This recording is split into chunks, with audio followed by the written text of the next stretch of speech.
Vous connaissez celui-là? Vous connaissez celui-là? Bon, si vous ne le connaissez pas, attendez, je vais vous le dire son nom après. Mais pour le moment, laissez-moi d'abord expliquer d'abord comment on le travaille.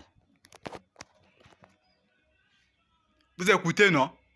C'est-à-dire que celui que je vous ai montré là, il est bon à manger, mais avant de le manger, tu dois d'abord souffrir comme ça d'abord en brousse.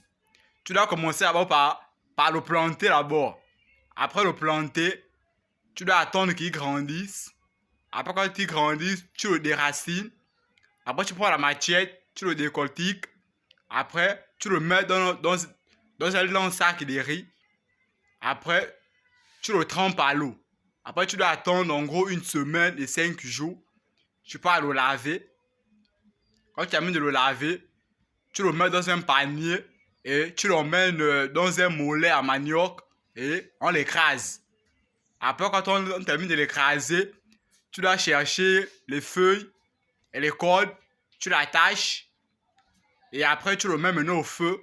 Tu dois attendre qu'il puisse cuire et ensuite, à partir de là, tu peux maintenant commencer maintenant à le manger. Voilà pourquoi on l'appelle le manioc. On l'appelle normalement monsieur le manioc en Afrique.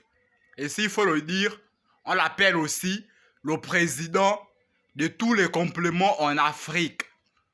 Il n'y a que ceux qui peuvent comprendre ce que j'ai dit pour comprendre. Maintenant, ceux qui ne comprennent pas ce que j'ai dit, ne comprenez pas. Voici, je vous le montre encore. Il est là. Il est là. Ça, c'est du gros manioc. Hein. Nous avons du gros manioc ici à Moanda. C'est pas ce qu'on fait dans d'autres provinces là. Ah, c'est le manioc Nzebi. Merci encore de m'avoir suivi encore aujourd'hui dans cette journal qu'on appelle la journalo. Et c'est le grand journaliste qui a parlé de ça encore à le ville qu'on appelait les Moanda.